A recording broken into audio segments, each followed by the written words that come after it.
Coming up, Shea Patterson, a former five-star quarterback from the class of 2016, has made a decision to transfer from Ole Miss and out of the SEC. We'll give you all the details next, right here on AT&T SEC Country Live.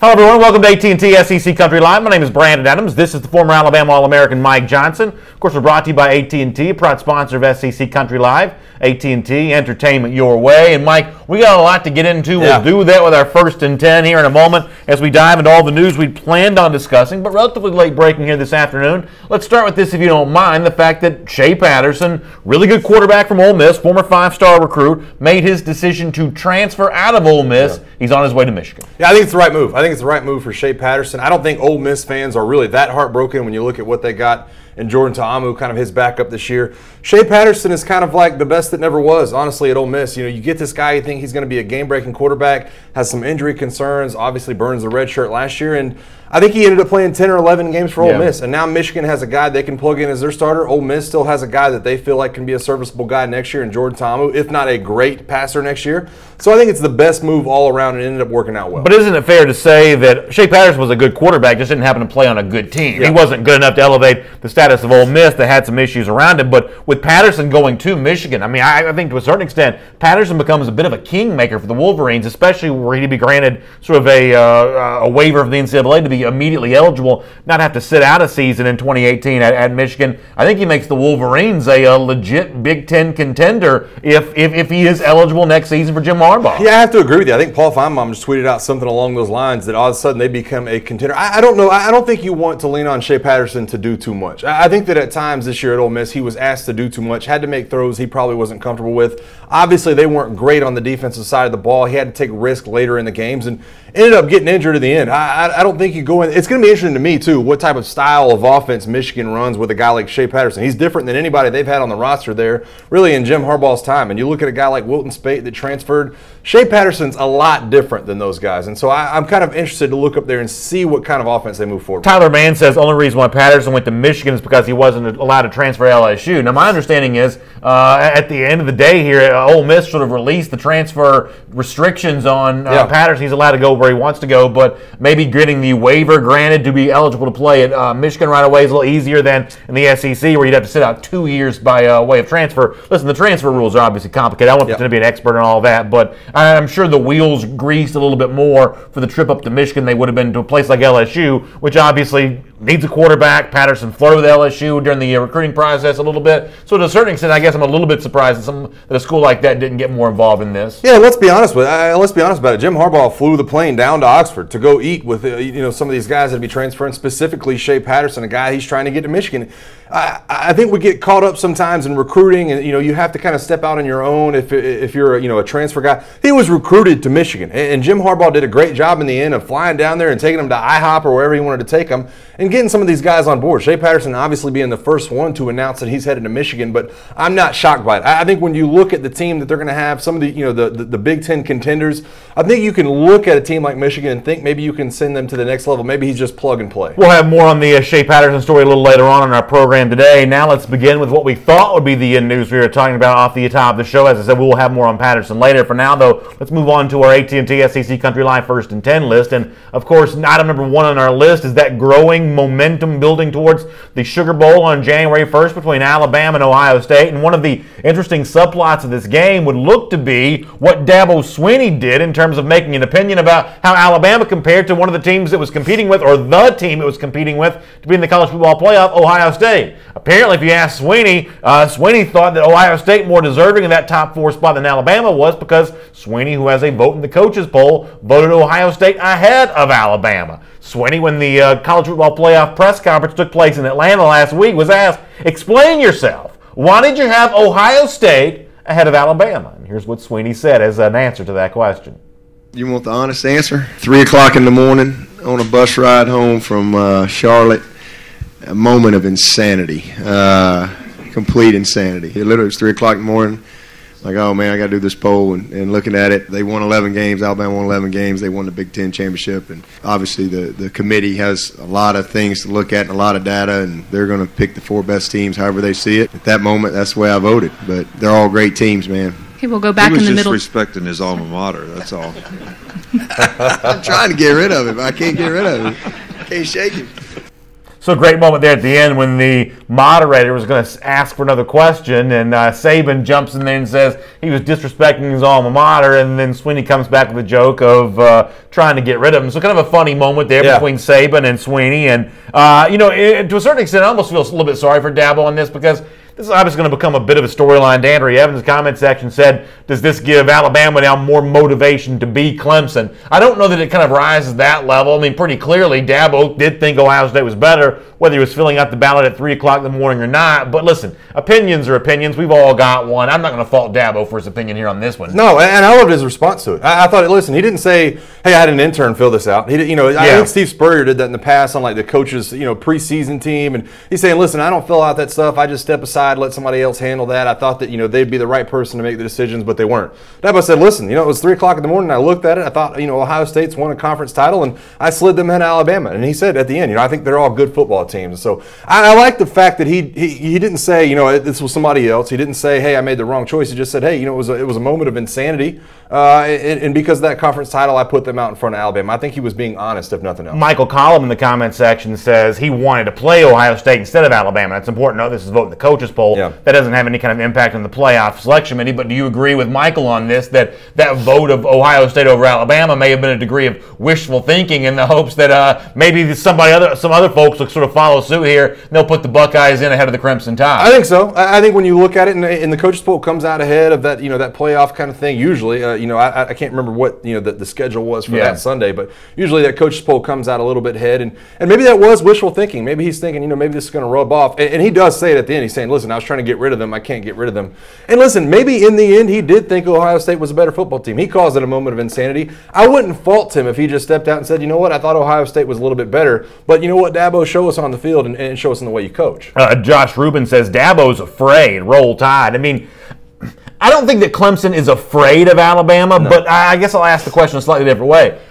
Given the fact these two teams have played the last 2 years, a narrow win by Alabama, a narrow win by Clemson, is there bad blood between the Tide and the Tigers right now? I mean, these teams know each other relatively well. They've changed personnel here a little bit. I mean, what does the familiarity between these two teams sort of do to set up that storyline for the Sugar Bowl here in a couple of weeks? I'm gonna call it a healthy respect. I'm not going to say Dabo's afraid of Alabama. I don't think anybody believes that. Dabo was able to beat them. They won a national title. They've been the king of the college football world, honestly, for the last couple of years. And when you look at the kind of the dynasty that Dabo's putting together, everybody talks about Nick Saban's dynasty. Dabo's dynasty is pretty good right now too. And so afraid's not the word, but healthy respect. I think both these programs kind of respect each other. They've kind of traded one blow for one blow, and now it's, hey, we're going to meet in the Sugar Bowl. We know what you're about. You know what we're about. Let's settle it on the field. You're actually bringing up a really interesting point. This may end up being one of the great subplots for the Sugar Bowl game here in a couple of weeks, is that, there are a lot of average coaches who've won a national championship. Right. Like, there's not really a national championship is not the differentiator you might think it is in terms of all-time great coaches.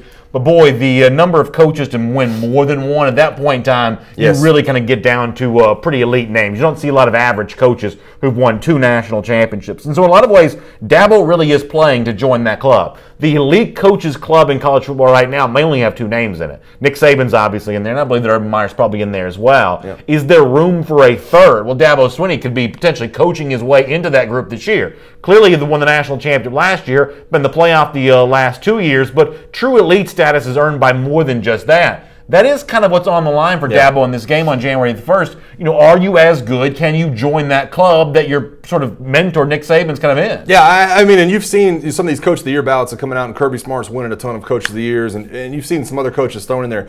Dabo without Deshaun Watson, though, is one of the best stories of the season for me. Everybody wondered what Clemson would be when Deshaun Watson left. Dabo wasn't this good before Deshaun Watson. They couldn't get it, done with Taj Boyd. They couldn't get it done with some of the other quarterbacks they've had in the past. Deshaun Watson, generational. He's incredible. And he was incredible. He's one of the best players I've ever seen with my own 2 eyes. But you look at the fact that they're back in this thing at number 1 heading into the playoff right now with Kelly Bryant at the helm, which not a lot of people thought that could happen. You looked at the defense, you looked at some of the components of the offense. the fact that Dabo has gotten back there with a different quarterback, to me, it signals the fact that he's a great coach. Along those lines, Told Wash Malone in the comment section said, "Dynasty, really?" Talking about the Clemson Tigers, obviously kind of pushing back on the notion they may be building towards something like that. But I mean, what else do you call it? If they're in the playoff for a third consecutive year, if Clemson were to win the national championship, I mean, we think of the reigning dynasty in college football as being Alabama, but if Clemson beats them again, I think that Dabo's taken that from Saban. I mean, you can't lose the same team 2 years in a row and call yourself a better program than that team. Right, and not only that, but you start looking ahead. You start looking at the other ACC programs. You start telling me, I mean, look at what you got on the field from Miami and Mark Richt, a couple of weeks ago. That wasn't close. Florida State's moving on from Jimbo Fisher. They're hiring Willie Taggart. Maybe he's a good coach. Maybe he's not. That game might not be close anytime soon. Obviously, Will Muschamp in South Carolina closing the gap a little bit. That doesn't seem to be a close game anymore either for Clemson. So I have to think they're building a dynasty. You know, they lost against Syracuse this year. It was on a Friday night. That was kind of the chink in their armor. But what he's done is incredible. At a place like Clemson that's not known as being one of these nationally prominent blue blood programs, all of a sudden they are. All of a sudden they are on the scene year in and year out now. One more comment on this subject. Cliff Nelson, in reference to me mentioning Urban Meyers being one of the true elite coaches in college football, said he fell flat after Tim Tebow left Florida. That may have been true. Florida wasn't the same in 2010 without Tim Tebow, but you got to give Meyer credit for his national championship they won at Ohio State in 2014. And the fact that guys like Cliff mentioned about Meyer just goes to show you how quickly you can kind of fall off your perch in terms of public perception. Whether it be the blowout loss to Clemson a year ago, the two losses this season, including the embarrassing game to Iowa. Pretty clearly the reputation of Meyer is taking a bit of a ding, even though he's got a great collection of championships. Yeah, well, let's not forget that he beat a pretty good Alabama team on the way to that national title and did it with his third-string quarterback, with Cardale Jones. I mean, he's got to get a little bit of credit. Listen, I'm not huge on the Urban Meyer bandwagon. Used to compare a couple of years ago Urban Meyer and Nick Saban. Urban Meyer, to me, when he's bad, he's really bad. And I think you can kind of let the floodgates open when they lose games, and you saw it a couple times this year. Shannon Hutz in the comment section. This guy had nothing to do with nothing. But a moment ago, he was like, "Hey, can we say cuss words in here?" And I saw the comment. We're in the middle of talking. I didn't say anything about it. He put another comment in there 2 seconds ago. Still waiting on saying them cuss words. So look, here's the thing. Like I don't even curse when I'm off the air. Right. What y'all put in the comment section is your own business. We try to keep this, relatively family friendly, relatively whatever. I don't think either one of us are in much of a business of policing the comment section too much. Nope. But can we at least be polite to each other? Is that fair to ask? Yeah. Well, nobody's going to go in after we don't have like some kind of chat room moderator. He's not going to go in and delete your comments. So exactly. Say what you want, but be respectful. I mean, I don't even know what to say to that question. Like, I'm going to keep talking the way that I'm talking. I'm going to trust y'all to handle your business. We're not going to do any cursing. So no, how about it? That's exactly right. Let me move on to item number 2 on our AT&T SEC Country Live First and 10 list. So Jeremy Pruitt getting settled in now as Tennessee coach, doing the double duty right now in terms of working in Alabama and obviously at Tennessee as well. And that may not be the only concern the Tennessee fans have about Pruitt as a head coach. Chip Towers, who covers the Georgia Bulldogs, was on my program, Dog Nation Daily, today for DogNation.com. And Pruitt, who obviously worked at Georgia back in 2014-2015, left an impression on guys like Chip. And Chip may have a bit of a word of warning here for some Tennessee fans about maybe a risky nature to this Tennessee hire of Jeremy Pruitt. Here's why Chip thinks that some Tennessee fans should maybe have a little bit of concern about Pruitt as a coach. I thought this was pretty interesting. Take a listen to Chip Towers here. He is a good football coach. There's no question about it. But there's a lot of stuff that went on at Georgia. And look, it did. A lot of it we can't write. You can't get people to be quoted about it and that kind of stuff. His stay at Georgia was volatile, tumultuous at the very least. And there were run-ins, and there were personality conflicts. So I think the biggest challenge for Jeremy Pruitt at Tennessee is Jeremy Pruitt. How is he going to handle all those other things that require some subtlety? Because there's not a whole lot subtle about this guy. Is that a concern for you? Here's the guy that had some very public run-ins. It was written about at DogNation.com. You can check that out there. One of the guys that did that reporting is the guy that was just speaking. In no uncertain terms, he had run-ins with other coaches at Georgia. Some of this can be reported. Some of it's just rumor and innuendo, but it's all kind of out there, and it's not that hard to find that kind of stuff. Now he's the boss at Tennessee. Would this be a concern for you that the formerly hot-headed assistant's now the guy in charge? I think it should. I think, listen, when when we were talking last week, we brought up the topic of possibly Hugh Freeze going up there. I don't see that marriage, and obviously that's probably not going to be the way things work out. And you see Hugh Freeze going other directions and Jeremy Pruitt as well. I think it has to be a small concern though, and that's one of my biggest concerns. And like I've said on the show a couple times, I consider Coach Pruitt a friend. I've talked to him a million times. We've hung out together. He is an emotional guy. I mean, he really is. And I think when you look at the situation at Tennessee, when you look at the fans, when you look at the boosters, when you look at Phillip Fulmer, it does create a little bit of a scenario for me in my head where I could see this ending very badly. I just think that he's not going to be the guy that is the puppet. He's not going to, you're not going to pull his strings if you're Phillip Fulmer, if you're Jimmy Haslam, if you're somebody else within this university, if you're the fan base. You're not going to do that to Jeremy Pruitt. He's going to march to the beat of his own drum. He's going to do things the way he ought to do them. And to me, that's one of his strengths. But I can see, 2 years down the road, if we're getting to where things aren't really working out and he's not turning around the program as fast as some fans think he should, that all of a sudden this becomes a volatile situation and maybe tempers start to fly. I think you're bringing up an interesting point. I think that the way I would sort of view Pruitt at Tennessee, based on how I think Pruitt's behaved in the past, is I believe he's going to be a guy that could be really popular with fans. Because go back to Pruitt's time at Georgia's defensive coordinator. He made a big public push for a indoor practice facility at a time when Mark Richt was choosing to sort of walk carefully on something like that. Richt wanted one, Pruitt demanded one, and Georgia sort of eventually got one, and Pruitt was thought to be a lot more forceful in regard to that than Mark Richt had been. Fans like that kind of stuff. Yeah. I could see a situation where Pruitt's more popular with Tennessee fans than he is with his bosses. Yeah. You mentioned Phillip Fulmer. You could add university president, things like that in there. If there's this moment in time in which Pruitt thinks he's not getting what he wants, he's probably, I would guess, going to be public about that. I think Tennessee fans are going to like that, but it could, I think, create some friction between Pruitt and his bosses who kind of want to be in charge there. Yeah, and that's kind of, we brought this up last week. Pruitt, to me, is not a quote-unquote Saban disciple. He's a guy who's coached under Nick Saban, and he's coached under Mark Richt, and he's coached under Jimbo Fisher, and he's learned a lot of the things along the way. But Jeremy Pruitt does things Jeremy Pruitt's way. Jeremy Pruitt's going to take over that program. He's going to recruit the way he wants to. He's going to put the team on the field the way he wants to.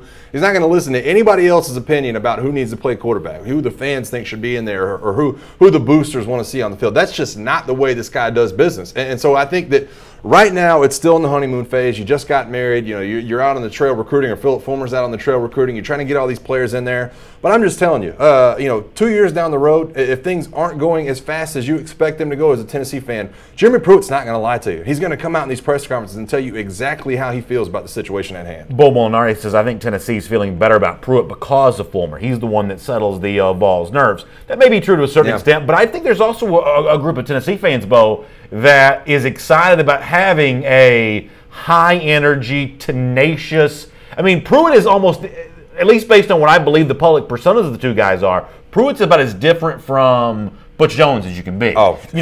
Jones seemed to be sort of a get-along to go-along type guy publicly. That's not what Pruitt is. I think that there's a lot of things about Pruitt different from Butch Jones in a way that Tennessee fans are kind of hungry for. Yeah, I think there's some reserved optimism about what Jeremy Pruitt can be. I mean, I don't want to speak for Tennessee fans, and I've talked to people that are on all ends of the spectrum about the hire, but I think it's like, Jeremy Pruitt could be a national championship coach. He could be a guy who could leave a legacy. He could be there for 20 years, win a couple of championships.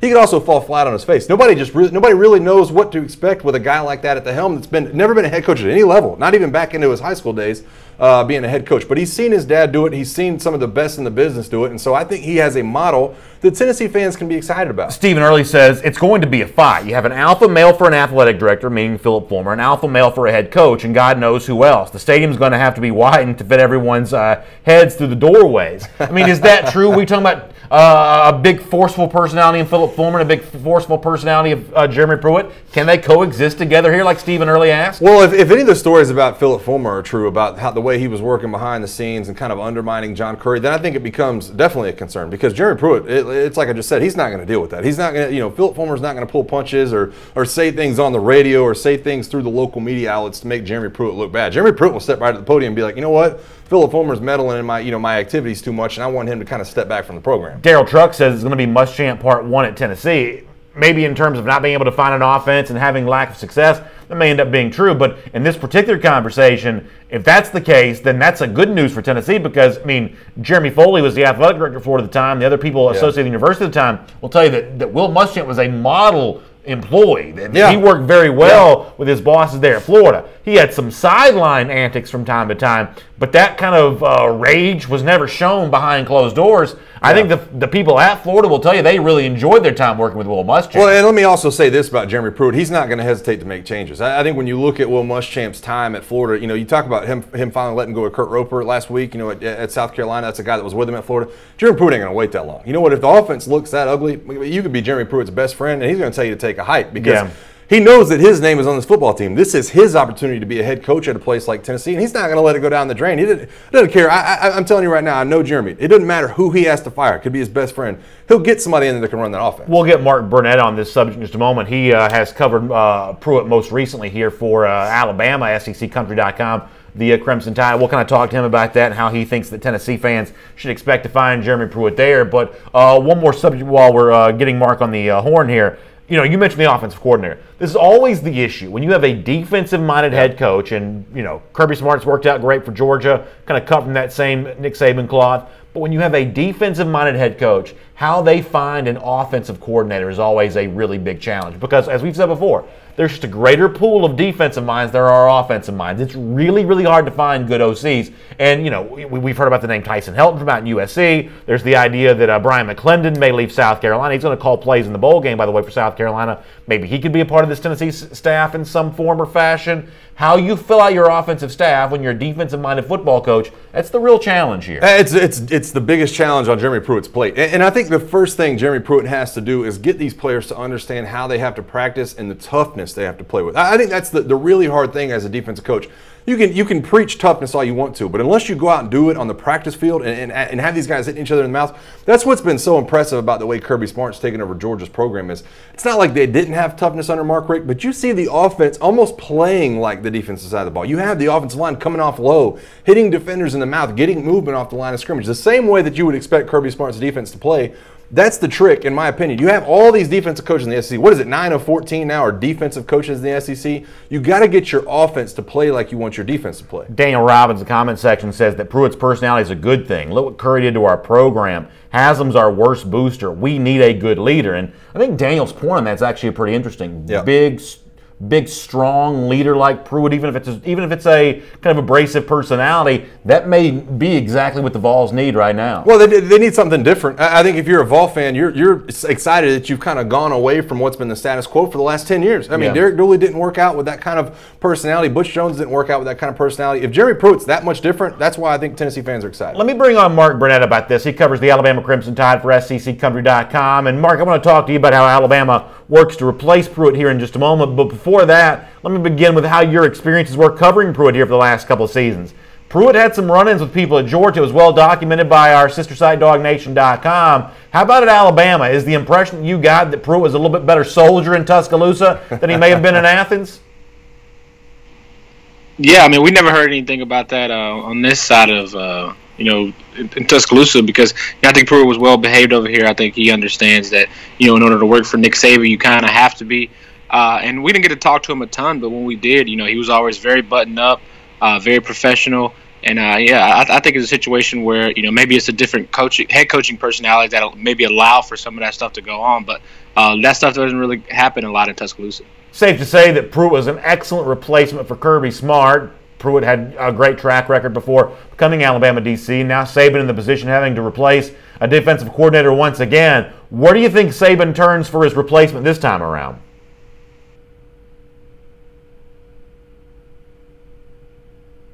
All right, we may have lost Mark there, right? The moment of him answering the question about Jeremy Pruitt. So while I wait for Mark, I'll talk to you. Yep. Listen, you had the luxury of Kirby Smart for such a long time. Jeremy Pruitt had won a national championship at Florida State, had great success at Georgia. Yeah. Black belt, A-list recruiter. Pruitt's about as good a replacement for Smart as you can get. Being back down this road again, even for a school like Alabama, it's not an easy thing to do. No, you can't just keep digging into the bag. And I think that, in my opinion, I think that's what Alabama's going to do. I think you look at a guy like Tosh Lapoy as a defense coordinator and think that you maybe go back down that road because Nick's going to hire somebody that can recruit. He's going to, you can be the best X's and O's guys of all time, but if you can't recruit, you won't be on Nick Saban's staff. And so I think that's probably the road they start to go down. Let me bring Mark back into the discussion here, who's back with us on the Skype connection here. So, Mike was just mentioned the name Tosh Lapoy. That's obviously a well well-respected recruiter on the Alabama defensive staff and the kind of guy that's been a candidate for other jobs as well. Is he the name at the top of this list for Alabama right now? Yeah, Taj Lupo was the name I was going to mention before I got cut off there. I think he's a guy who Nick Saban definitely wants to keep around. I don't know if you guys remember, but before this season, he was given a pretty big pay bump from $550,000 to $950,000, and he was also hit with the co-defensive coordinator tag. So that just goes to show you that Nick Saban really wants to keep this guy around, and he's a hot commodity in the coaching world. And I think it's a situation where if Alabama doesn't promote him this year, they're probably going to lose him. So, and he's obviously a big-time recruiter, so I think Nick Saban will give him a long, hard look at that position. Still got a couple weeks before the Sugar Bowl here. Obviously, Alabama's trying to get healthy between now and then. A lot of Alabama linebackers have missed a lot of time this season. How many of those guys can the Tide hope to get back in time to play Clemson here in New Orleans? Yeah, Alabama's going to get all of his linebackers back except for Sean Deion Hamilton. He's the only guy who won't be able to come back from injury. And then in that secondary, Hootie Jones, the safety, probably won't play in the Sugar Bowl. But Mac Wilson, Terrell Lewis, and Christian Miller should all be 100%. And I think that's one of those things people have to look out for when you're talking about this Alabama team. People saying that they didn't look like themselves against Mississippi State and against Auburn. That's because they were down a lot of players. But I think getting those guys healthy and back acclimated into the system is going to make this defense look completely different. Mark, kind of to piggyback on that topic, I think. Listen, I got asked this question last week, and I think it's a great question. Other than Jalen Hurts, I mean, there's so many other stars you feel like on this Alabama football team. Who needs to have a great Sugar Bowl? Is it Minka Fitzpatrick? Do you point to a guy like Calvin Ridley? Do you need a guy like Mac Wilson to have a great game? Damian Harris? Who needs to have the best Sugar Bowl other than Jalen Hurts if this Tide team is going to be successful? Yeah, I look at a unit. I look at the offensive line. I think if Alabama is going to have success in this game, the offensive line is going to have to play their best game of the season. And that starts up front with guys like Bradley Bozeman, Jonah Williams, some of those guys. I think those guys are going to have to come to play because Clemson's defense is built around that defensive line. And if Alabama isn't able to protect Jalen Hurts or create holes for the running backs, it could be a long day. But on the defensive side of the ball, look at a guy like Rashaan Evans. I think he could be a guy who could be have an MVP type game where he's getting in on the pass rush and also making some tackles in the run game. So the offensive line on offense, and then Rashaan Evans defensively. Hey, Mark, always great to have you here on AT&T SEC Country Live. We look forward to more of your coverage leading up to the Sugar Bowl here on January the 1st. Big-time playoff day for the Crimson Tide. We'll talk to you then. Good stuff there from Mark Burnett here on AT&T SEC Country Live. Always fun having you on the program. Let me, by the way, keep the conversation going here as we transition to the other program in the state of Alabama for item number 3 here in our AT&T SEC Country Live First and 10. So the Auburn Tigers may be getting some good news when it comes to quarterback Jarrett Stidham, who could go to the NFL draft here this spring or could return back to Auburn for another year of eligibility. He told 24/7 Sports something that has some people reading into this thinking that Stidham has made his decision to come back, or at least planning on making that decision. Stidham tells 24/7 Sports, this is after the SEC championship game. I love being at Auburn. I've got a long way to go before anything like that happens. And some other quotes 24/7 went on to kind of explain things that he still wanted to work on. Now, he doesn't explicitly say that he's coming back there, but in the piece that Brandon Marcello wrote, you certainly could read between the lines that makes it sound like Stidham's leaning more towards coming back than going to the NFL. Right there saying a long time to go before the NFL comes along. Do you read into that Stidham's probably coming back next season? I think that reading between the lines, that's where I think he would be leaning. And listen, at first glance, when I look at Jarrett Stidham and his year he had at Auburn, I would say he needs to come back. And it's not so much that he's not a polished passer, because I think he is, but I think you leaned a lot on the running game. And Jarrett Stidham was not that quick to make decisions. I think that he had probably more sacks than he would have wanted to. Maybe that's offense coordinator, maybe that's Gus Malzahn, maybe it's not. But I will tell you this much. We talked about this topic last week, and that Drew Lock might be getting a little bit of love from the NFL. And maybe Drew Lock's one of those guys that could jump out at you and potentially be a first-rounder. I think Jarrett Stidham is more of a polished passer than Drew Lock is. The numbers are going to be through the roof for Drew Lock, and he's a guy that takes chances and throws it down the field. If you're lining up my team right now, I'd rather have Jarrett Stidham 10 times over. So if we look at it from that angle, and maybe the NFL scouts are falling in love with a guy like that and he's rising up draft boards, then it would be worth, it'd be worth his while to look into going. Steve Weaver says a ton of quarterbacks coming out this year, and that's the other thing for us to think about here is it just too crowded of a field right now? If you have Josh Rosen in there, Sam Darnold from USC, you mentioned the possibility of a Drew Lock. Baker Mayfield, the kid from Wyoming, whatever his name is. You've got you got a deep crop of quarterbacks right now. Maybe Stidham looks at that 2018 or what would I guess be the 2019 NFL draft and says, you know what, that's a little less crowded field. Yeah. Maybe it's not, but it's certainly a very crowded field here this spring. Yeah, it definitely is, and it is interesting to me too. It's like every year there's more and more juniors that start heading out and taking their opportunity. And Jarrett Stidham, for a lot of time this football season has been at the forefront of a lot of conversation. So he does have that opportunity to shine on a platform that maybe some of these other quarterbacks didn't. I don't know that Sam Darnold had the greatest year ever. I don't think Josh Allen had the greatest year ever. So maybe a guy like Jarrett Stidham did create enough headroom in the eyes of these NFL scouts to be able to slide into that first round. If that's what the NFL scouts are saying, and he'll have the opportunity to kind of ask them what's going on behind the scenes, then he needs to go. Cliff Nelson says, as a passer, Mike, you can't be serious. Stidham over Lock, he gives you 3 question marks. I think listen. Now you're going to go in and play backyard football with Drew Lock. He's going to throw down the field. He had to throw down the field at Missouri. But I think when you look at completion percentage and being able to make the small plays, being able to read defenses, being able to throw it out into the flats and read some of these these routes across the middle, I think Stidham was way better. Drew Lock's beating teams over the top. I'm with you on this. What Stidham is asked to do is a lot different than what Drew Lock's asked to do. And I know that Missouri goes out and wins 5 straight at the end of the season. All of a sudden everybody's in love with Drew Lock and that Missouri offense. They played a lot of the season losing by a lot. And Drew Lock in games like that had the freedom to throw as many times as he wanted to. There's very little pressure on Drew Lock to do anything other than just sort of rear back and throw the ball as far as he wanted. But by comparison, Jarrett Stidham was running a very different kind of offense, playing very different kind of games, a lot more pressure against a lot better competition, and games when Auburn was trying to win. I mean, if you give me the choice between the two side by side, Stidham or Lock, there's no way I'm taking a Lock over Stidham. Stidham's my guy in that choice. I just think, and by the way, in the NFL, I think the NFL guys are eventually going to have the same kind of impression. I think that Stidham's going to be a better pro prospect than Drew Lock is. I think he was a better quarterback in the SEC last year. Don't fall in love with these compiled stats because compiling a bunch of stats and a bunch of numbers is not necessarily the recipe to winning games. I think you got to be fair to Jarrett Stidham in a conversation. Well, I think it's fair to look at the stats, but don't look at just passing yardage. So let's look at the completion percentage, which I think it's 10 percentage points in the favor of Jarrett Stidham. I think Drew Lock is right around 57 or 58, and Jarrett Stidham's 10 percentage points ahead of that. So you can look at the stats, you can start to compare things. Here's another thing I'll look at when I compare these two guys. Sacks that they took. I think that Drew Lock was not under near the duress that Jarrett Stidham was this year. Drew Lock might have taken 10 sacks. Yeah, that was really a good offensive line. That offensive line at the end of the year, he was back there patting the ball. I mean, he was being able to throw it wherever he wanted to. Jarrett Stidham had to make some plays on the fly. By the way, Sean Fitzgerald in the comment section corrects me. It was 6 straight that Missouri won close out the season. Yeah. But earlier in the show, Sean Fitzgerald also dropped this comment on us. Now get this for a second. Here is Sean, who I'm presuming is a Missouri fan. He was ripping Josh Heupel in the comment section. Oh, no. Heupel is like, what else can an offensive coordinator do for you other than that? He's the UCF head coach now. Yeah. You got Sean Fitzgerald in the comment section saying, I'm glad that Heupel's gone. Yeah, if anybody Some of y'all are really hard to please. That's all I'm saying. Some of y'all are very difficult to please. If anybody at Mizzou is ripping Josh Heupel, it's because they're mad he left. I mean, let's be honest. That guy he's the reason they won 6 games in a row. He's he said it to UCF now. What do you have left with Barry Odom? I'm not really sure. We love you, Sean. We're glad you're here. We're just giving you our time. That's Mike Johnson. I'm Brandon Adams. This is AT&T SEC Country Live. AT&T, a proud sponsor of SEC Country Live. AT&T, entertainment your way. Make the switch to AT&T Wireless, DirecTV. They'll help you stay connected all season long. Let me move on to item number 4 here on our AT&T SEC Country Live First and 10. We talked earlier about the Sugar Bowl playoff game between Clemson and Alabama. Another SEC team involved in the other one of these games, Georgia, as it gets ready to play Oklahoma. And you actually went to a Rose Bowl for a national championship. Right. So you're a great person to have this conversation with.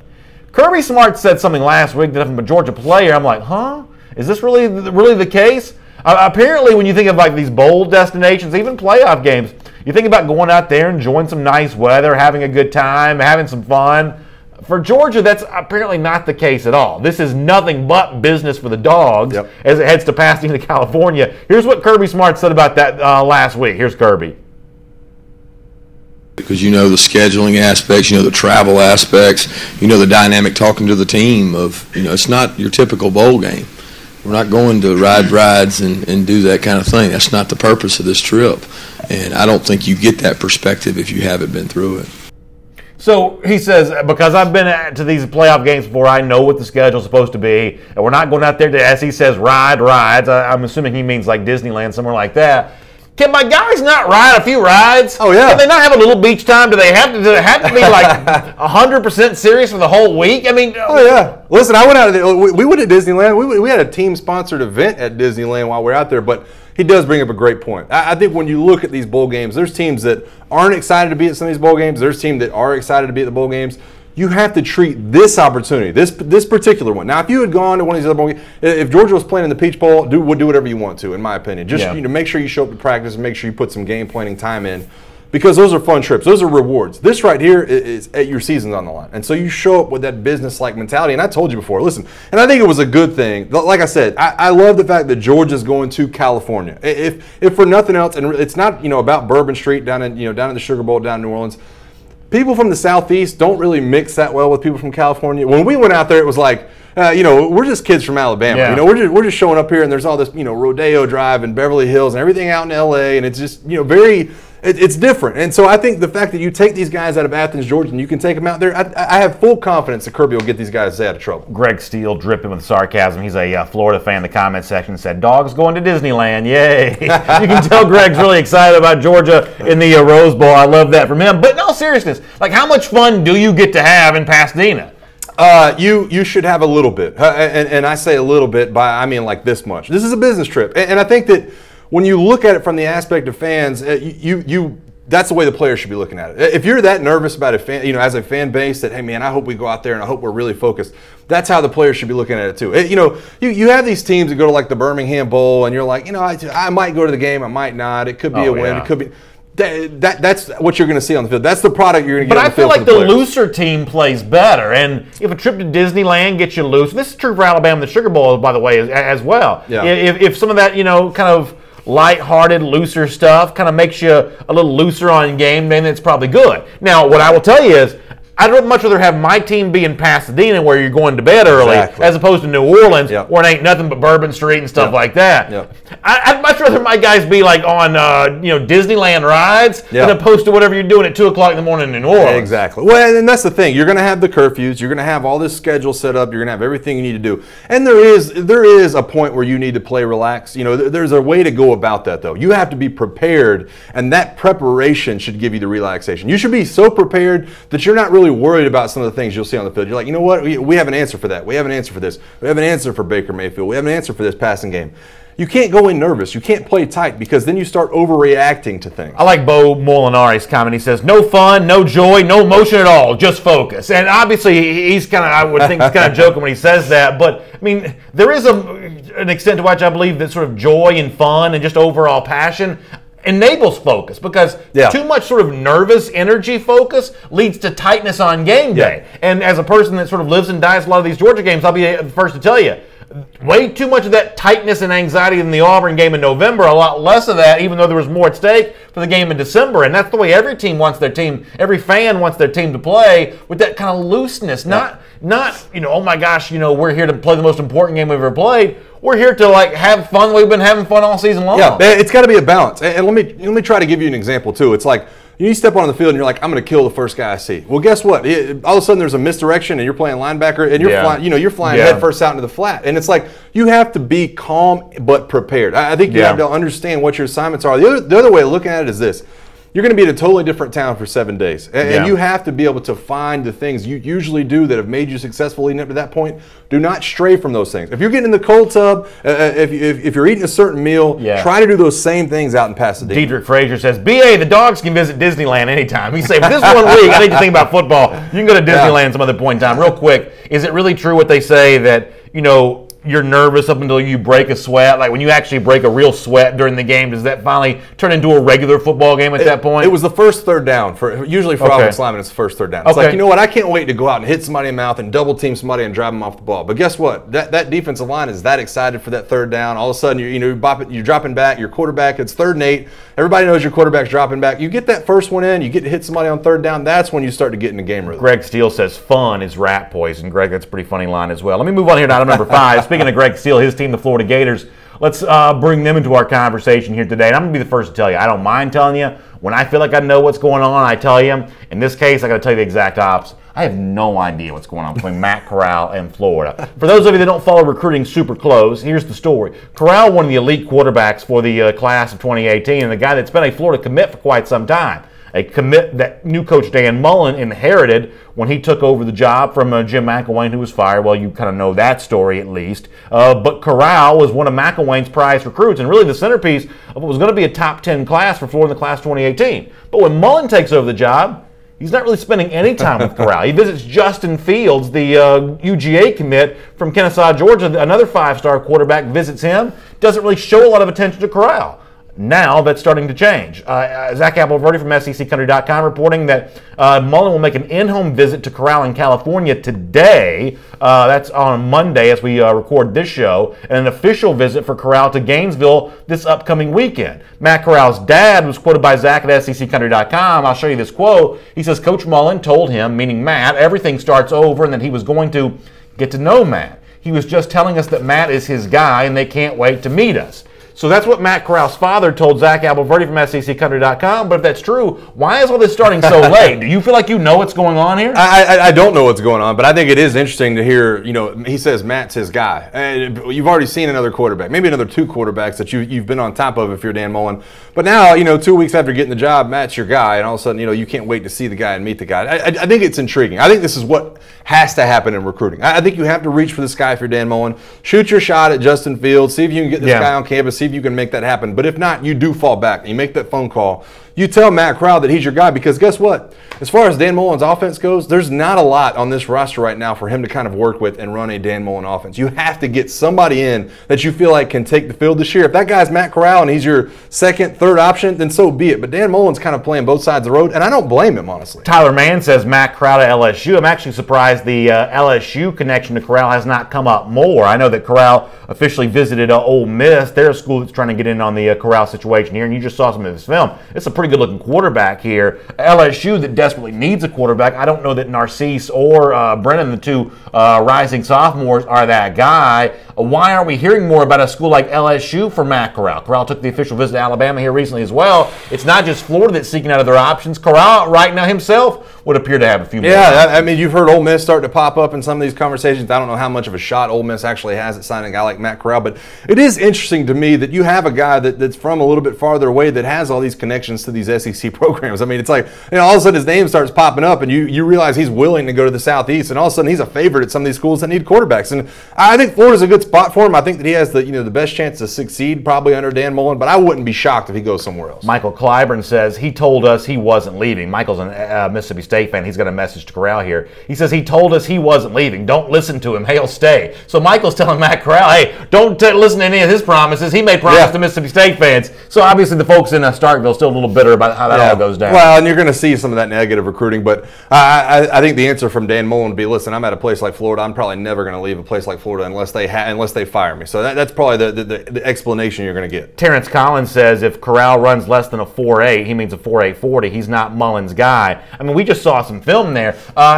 Corral actually moves pretty well. I mean, I'm no scout, but based on the film that I've seen of Corral, he looks like the kind of guy that could have a home in a Dan Mullen offense based on what I've seen from him in high school. And that's possible, and I think that's another reason you're going to look at a place like LSU and wonder if that could work. I think that Matt Canada is probably ready to move on to a dual threat type of quarterback, somebody that can move around. I also mean in Florida, too. Yeah, I understand, but I think that Dan Mullen and Matt Canada both have that same type of, we love what he is as a quarterback, and he's an above-average athlete, but I think both of them would rather have a little bit more of a dual threat pass when you look at some of these programs like Dan Mullen and like a Matt Canada. Let me move on to item number 6 here in our AT&T SEC Country Live First and 10. Let me get back to the Tennessee Vols here for a moment because you tell me. There are a lot of times on this show, y'all know, I have a tendency to be a little bit more emotional, a little bit more dramatic. Mike's the more level-headed guy. Sometimes some of my crackpot theories I have to sort of lay on him to let me know is this fair or not. I feel like this is a potential problem for Tennessee. So Jeremy Pruitt is going to stay at Alabama through the college football playoff. That's exactly what Kirby Smart did. It's different here in 2017, though, because of the present early signing period. But nonetheless, Pruitt's going to stick with Alabama through the college football playoff, only work part-time as Tennessee head coach between now and the season whenever it does end for Alabama, either after January 1st or after the national championship game. Last week, Nick Saban explained why Pruitt was doing what he was doing. Here's Nick Saban. I think that each individual handles a circumstance like this relative to how they can stay focused on two things. I remember when I went to Michigan State as an assistant coach way back in 1994, I think. I was at the Cleveland Browns. We were in the playoff hunt, and Bill made it as accommodating as he could for me to have someone who helped as a secretary to do all the things and handle all the things so I could focus on doing what we needed to do for our players. But most of the really good coaches that have great competitive character are always going to do what's best for the players. Kirby certainly did a good job of that, and I'm sure Jeremy will do a good job of that this year. And let's just be clear about one thing. When Saban says do what's best for the players, he means the players wearing crimson and white, not the players wearing orange and white. He means his own players, not Tennessee's players. Let's be clear about another thing, too. He was taking a shot at Lane Kiffin. I mean, there's no other way to go about it. I mean, he was speaking clearly. He was speaking clearly to Lane Kiffin and saying, you know what, when you're a good person, you do what's best for the players. Kirby Smart was a great example of that, and he's going back 2 years, not naming last year. 2 years ago, Kirby Smart was a great example of that. So that's kind of my conspiracy theory. Touche. That's well said for sure. But believe it or not, Pruitt staying in Alabama is not the bigger problem for me when it comes to Tennessee. Tell me if you think I'm wrong about this. Philip Fulmer does a radio show Sunday night in Knoxville, and the subject of Pruitt recruiting comes up. And guess what Philip Fulmer lets us know? While Pruitt's at Alabama, Philip Fulmer's going to step in and do some recruiting here. Here's what the AD said on the radio program. I've passed my test, and I'm ready to hit the road here. Made a lot of phone calls. Recruiting is something if you have the passion, and everyone knows how much I care for what Tennessee is, what it's done for me. I want it to be great again. This has actually energized me, Philip Fulmer says. So we just talked a few minutes ago, for those of you just joining us, about strong personality Jeremy Pruitt, strong personality Philip Fulmer. Can they coexist together? Well, now, while Pruitt is sort of like only half-time Tennessee coach, Fulmer, who steps in and says, hey, I'll do some recruiting for you. Right. What are the chances that once this guy gets his hands in the recruiting process for Tennessee, that he's going to let go of that situation when Jeremy Pruitt's ready to be full-time Tennessee coach? This feels like a weird crossing of wires here, a kind of intense intermingling that may be hard to kind of separate here from Philip Fulmer, who a lot of our audience told us in the comment section a few days ago they thought that he would be too meddlesome as an athletic director for the new Tennessee coach. Is this an issue for you? I think it has to be. I think Philip Fulmer has been good for Tennessee. I think he's been good for the program. I think he's brought them back down to zero in terms of just restarting the process and saying, you know what, let's re-energize things. Let's get the right candidate in here. Let's make the right decisions. I would think, though, that Philip Fulmer should be on the phone nightly with Jeremy Pruitt if this is the case. We need to evaluate plans. We need to see what we think about this recruit or that recruit. Do we want to move on with this guy? Do we want to sign this guy? What do you see him being on the field? How fast are we going to be able to evaluate? Can we evaluate what's already here? Do we know? Does Jeremy Pruitt and Philip Fulmer both know the depth of the positions they're recruiting for? I just think that this has a recipe for a little bit of a disaster, and I think it's difficult from the Alabama angle too. I think that. Listen, if you're Alabama right now, you have a defense coordinator who is going to coach against your rival against you next year, and he's sitting in your building. It's just tough from all aspects. That's why I said last week I wouldn't be shocked if Nick was just like, hey, Jeremy, go ahead and take the job up in Knoxville, and we'll take it from here. Rodney Greathouse says Pruitt's going to kill it for recruiting for Tennessee this year, not be very productive for Alabama in the Sugar Bowl, but who cares? LOL, go Dogs. Kevin Chapman says in a fist fight, who you got, Fulmer or Pruitt? I don't know that it comes down to a fist fight, but here's what I will tell you. More of a wrestling match, I think. Yeah, exactly. We'll never hear about this, but when you get the athletic director involved in the recruiting process, it won't be that long before all of a sudden some guy's getting an offer that Jeremy Pruitt doesn't want to get with. That's going to be the issue. That's what I'm saying. They need to be on the phone like every night, comparing notes. So what if Jeremy Pruitt? What have you watched on film from our commitments? Which one of these guys do you want to reach out to first? Who's our guy that we have to get? I think that's what kind of makes this difficult. Now you're gonna if you're Jeremy Pruitt, you're starting to hire assistants. You're getting those guys in place. They're starting to find their footing as well. Maybe they can do some of this recruiting for you. Maybe they can help Philip Fulmer out. But I'm just telling you. If Philip Fulmer hits on a guy that Jeremy Pruitt doesn't think is any good, they're going to have to talk that out, and that communication is going to be a big deal. But the other big point here is, Fulmer is a guy who, there were reports, sabotaged the Tennessee coaching search because he wanted to be AD. Well, if he wanted to be AD, you don't think he'd like to be Tennessee coach again as well? What are the chances that he sort of, I don't know, even if he doesn't intend to, the chances of him undermining Jeremy Pruitt here are they're off the chart. This is a messy, messy situation. And I'll point to another thing, too, and this is just from my personal view. I don't know that Philip Fulmer is the best judge of athletes that can So be successful. true. Because, So true. listen, I'm not even kidding with you when I say this. I played with 3 guys in the NFL that were from Knoxville that didn't go to Tennessee. And it was like, and that was when Tennessee was bad. And they were like, and one of them was a legacy guy. And I'm like, why didn't you go to Tennessee? Oh, well, I wasn't offered. And it was like, how can you make it to the NFL, but you can't play on a 6-6 Tennessee team? I never understood that from that angle. Other side of this conversation, to give the other point of view here, Chris Johnson says, Fulmer's smarter than you give him credit for. They know their depth and their needs. Stop talking garbage you don't really know the truth about. Chris, I'll be the first to tell you, this is all speculation on my point, but I certainly know personality types like these, and I know the recruiting process, and there's only room for one leader in the recruiting process, and that leadership duty can't be shared between coach and AD. That is a situation that you don't really see anywhere else in the SEC. So be careful of that situation if you're Tennessee. Go ahead. I was just going to address Chris Johnson's comments. Listen, you don't know either, man. You're speculation too. It's like, why is your speculation any better than ours? I happen to know Jeremy Pruitt, and I've met Philip Fulmer. Why is your speculation any different than ours? You're speculating they're going to be fine. We're speculating it might not. I don't see what gives your speculation any more truth than ours. AT&T's proud sponsor of SEC Country Live. AT&T, entertainment your way. Make the switch to AT&T Wireless Direct TV. They'll help you stay connected all season long. That is Mike Johnson. My name is Brandon Adams. It's great to have you in the program today. Let me move on here to number 7 on our AT&T SEC Country Live First and 10 list. So we just gave out the Heisman Trophy to Baker Mayfield on Saturday night, and we waited about 5 minutes, the best I can tell, before we started coming up with our list of who's going to win the Heisman Trophy before that, for 2018. And Paul Meyerberg from USAtoday.com had his list of the 10 names that he mentioned. 3 of them happen to be from the SEC, and all 3 are SEC quarterbacks. Let me show you some of what Meyerberg said about these 3 guys, and let's talk about who we think's got the best chance here. First of all, on Jarrett Stidham, Meyerberg writes that his reputation grew in the second half of the season.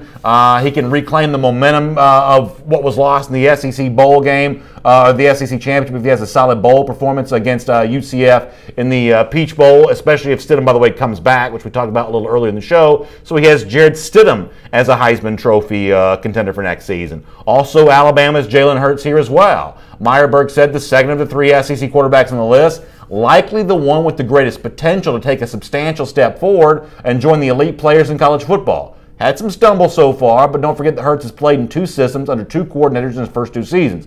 Another offseason working under Alabama coordinator Brian Dable will help Hurts take the next step. Final quarterback to be mentioned by Paul Meyerberg here from USA Today is Georgia's Jake Fromm. Meyerberg says that Fromm's going to be given more responsibility as a sophomore in 2018. Bulldogs look forward to his growing experience in an effort to replace 2 standouts at running back, obviously Nick Chubb, Sony Michel. Fromm's going to be up for the challenge. We'll have to keep Georgia among the elite of college football to factor in the race. So Meyerberg mentions 3 SEC quarterbacks: Stidham, Hurts, Fromm. He ranks Stidham, then Hurts, then Fromm in terms of the most likely to happen.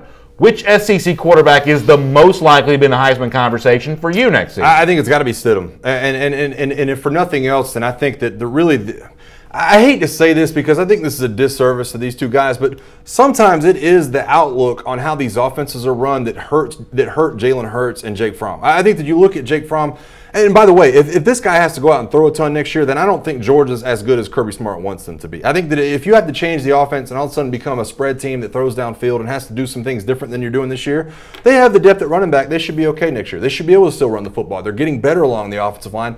Jake Fromm, to me, inside of that offense, I don't know that he's ever had that ability. And it's not a knock on Jake Fromm. Listen, I used to ask a question all the time about A.J. McCarron. You know, some of those national title runs. But he was the guy that handed the ball off to Trent Richardson sometimes. He was the guy that handed the ball off to an Eddie Lacy sometimes, and that's just what he was. Never won a Heisman Trophy. I think that Jake Fromm will be a lot in that same mold, that where you're looking at that team, you're looking at the running back start to really get the yardage piled up. Jalen Hurts, to me, I don't know. I still don't know what you have in Jalen Hurts. I love Jalen Hurts, and we've talked about it a million times. He's a winner. He can do some things with his legs that really point you in the right direction.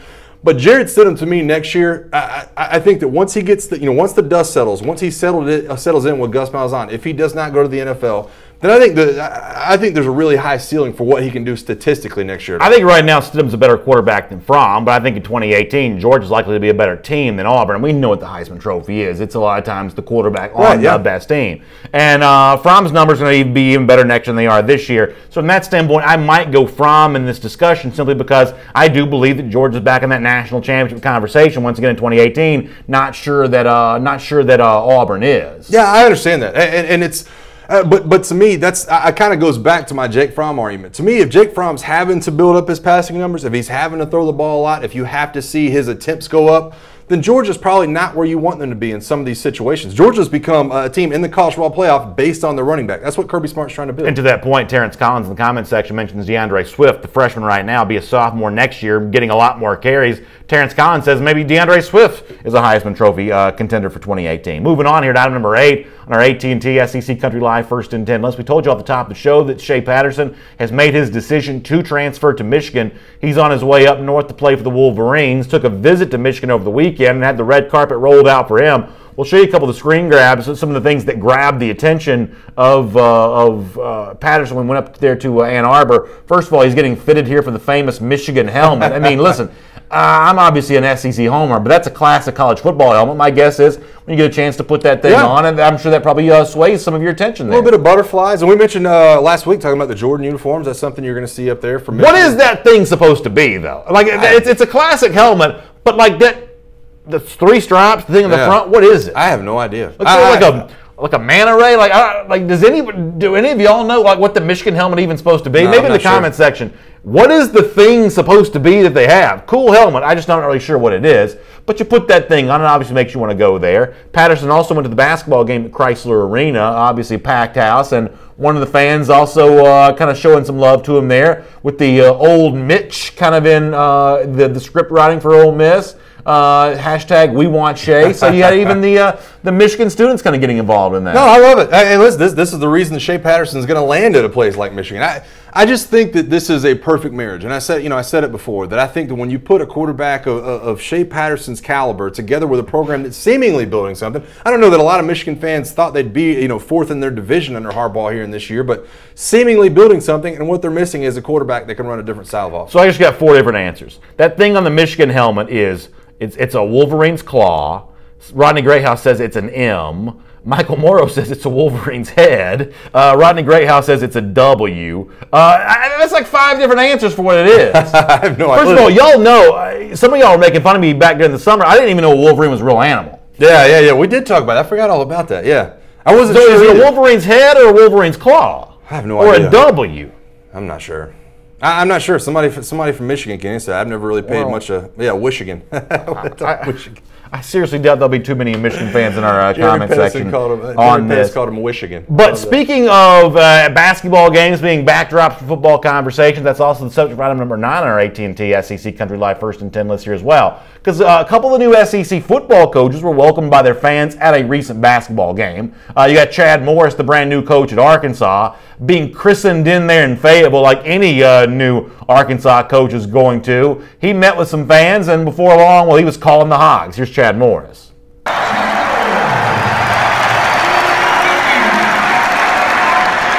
such an honor to be your head football coach. Paul, Chandler, McKenzie, and I cannot wait to lock arms, put in the left lane, and let's hit down.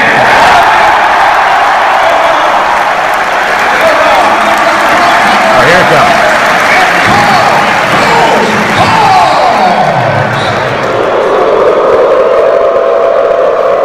I wish they would have shown like the close-up on Morris's face a little bit more, because he's so awkward. Like he has zero personality. Yeah. Like that's kind of a wide shot. You can't really tell too well. I wanted to kind of see is he showing any personality calling the Hogs here? Yeah, because I have a hard time picturing him doing that. Yeah, I can't help but think of the Bobby Petrino saga, because I was talking to a bunch of people with the Atlanta Falcons, and they're like, man, Bobby Petrino just left one night, and you turn on the TV the next day, and he's got his hands up in there, and he's calling the Hogs. That's the only thing I can think of when I see that video. So Jimbo Fisher, the new Texas A&M coach, he's there in Aggie land in College Station, and he's making some big promises to Texas A&M fans. Listen to how many people he thinks are coming to the Texas A&M spring game. Here's Jimbo. I can't wait to share one this spring in Battlefield with the 12th man playing Texas Aggie band. When we set the NCAA record for the most attended spring game in NCAA history. I always said this, it's a wonderful place, it's an amazing place, and everybody's telling me your expectations are very high. Well, they're never going to match mine. My expectations are always going to be higher. We've got some great people here, great organization, and we're looking forward to winning that SEC and going to that national championship. I promise you.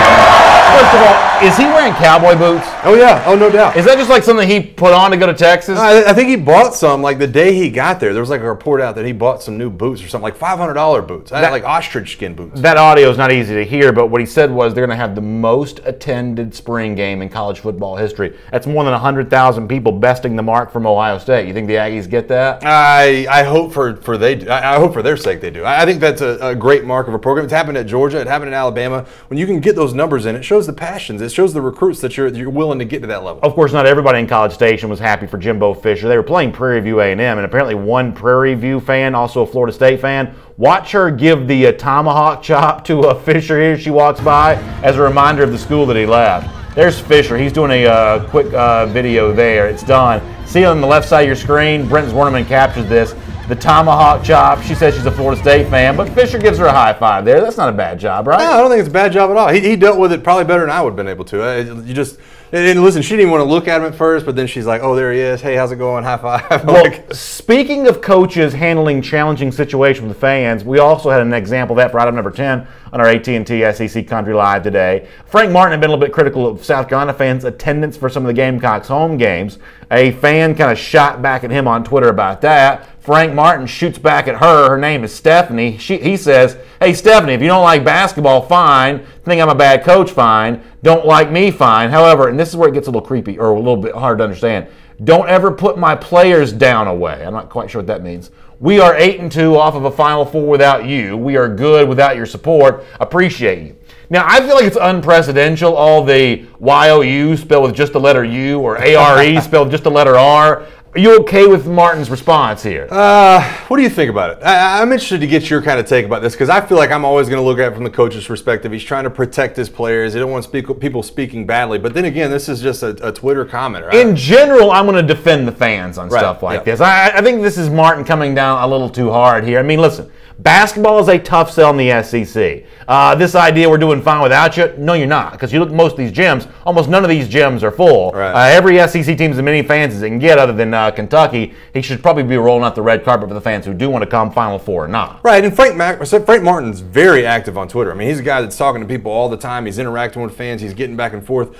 I didn't love the look. I like what he's trying to do. I didn't love the look that he, kind of points out one fan specifically and is like, you know what? If you think the game's boring, then we're good without you. I don't know that I love that. I like what Bo Molinari says. It's almost like a millennial response to a millennial. I mean, I hate these people that are like, see you later. It's like the letter C, the letter U. It's like, can you be an adult here and write like human English? Yeah, G2G, gotta go. Like, that's the part that is interesting from Frank that Martin. I don't like. All right, it was kind of a cool weekend around the SEC, and a lot of different places kind of enjoyed it for very much the same reason. We'll show you that as part of our Champion of Life here in just a moment. Before we get to that, though, as we've been telling you, AT&T is a proud sponsor of SEC Country Live. It's time now for our AT&T Look Ahead. No basketball games tonight in the SEC, so nothing for Frank Martin to complain about in terms of fans not showing up. But there is potentially a big story involving recruiting. As a little later on this evening, as we're recording this live during the 3 o'clock Eastern Time hour on the East Time Zone here, four-star offensive lineman Trey Hill is set to make his announcement later on. You see from his Twitter feed earlier who his 4 finalists are, 3 from the SEC, Auburn, Florida, Georgia. You've also got Florida State there in that discussion as well. So coming up a little later on this evening, we will be looking ahead to Trey Hill making his college announcement. And for whichever one of these schools gets Hill, Mike, as a guy that understands offensive line play, they are really getting a good one in the 4-star prospect from Houston County, Georgia. Boy, that's a heck of a Final Four when you talk about Florida, Florida State, Auburn, and Georgia. I'd love to have those 4 on my Final Four list when you're talking about looking at colleges. But he is an elite talent in terms of offensive lineman, so whoever gets him, that's a home run recruit. All right, so we close the show the same way every day. We're always looking for champions of life. That's obviously a phrase around the SEC that'll live on forever. And as a setup for this, did you enjoy the snow this weekend? You and I both live in Atlanta. A lot of snow at my house. Did you get a lot of snow? Got a lot of snow over at my apartment. I had a ton of plans this weekend. I was going to go to the Botanical. I had a concert I was going to Friday night. Everything got canceled. Everywhere was. See, I love that. I was like, you're such a bon vivant man about town. I like being snowed in. I had friends in that came from Alabama. They were going to go to the concert. Everything got canceled. You couldn't leave town, so it was like everybody just kind of stuck in one room sitting there playing. Well, while Ebenezer Scrooge complains with the snow, a lot of us were having a good time and enjoying. And in fact, we'll show you some of the scenes around the SEC here. Let me start in College Station, Texas, where I don't know the first thing about, meteorology and stuff like that. It can't snow that much in College Station. This has to be an infrequent occurrence. I didn't think it could snow that much in Atlanta, but, I've been proven wrong time and time again since I've moved here. So, speaking of places where it's unusual to see a lot of snow, we also saw some snow in Baton Rouge, Louisiana down there. And Mike, the Tiger, this had to freak the Tiger out, seeing snow on the ground there. Yeah, he's wondering what all this white stuff is. It's falling. Look at its tail. Is that its tail? No, that's not its tail. It's the rock. I was going to say, that's unbelievable. I mean, it just piled up on him, but it's crazy. Even getting some snow in Tuscaloosa, Alabama. I believe we've got some footage there from Tuscaloosa of a little snow coming down. It looks nice there in Tuscaloosa, your home away from home. Yeah, a little drone footage right there. Check them up getting classy. Yeah, they're getting fancy in Tuscaloosa. And as I said, it snowed a lot at my house. I kind of got into the mix here a little bit as well. You see the snowman that I made. I had to put the Georgia Gatorade shirt. Florida fans don't hate me for that, but I had to put the Gatorade shirt on there. Florida fans, yeah. I mean, oh my gosh, you got probably more snow than I did around here. I got. Like 5-6 inches easy. That was a ton. Frozen roads and everything. So hope you stayed safe, whatever you did. You had a good time, and hope you thaw it out and you're warm right now. We'll be back again 3 p.m. Eastern Time tomorrow. Between now and then, love to have you listen to the podcast. We want the full audio version of our show. You can subscribe to that on iTunes. Also, share this show with your friends on Facebook. Let them know we're talking about the SEC every day here on AT&T SEC Country Live. Y'all have a great day. We'll look forward to seeing you tomorrow.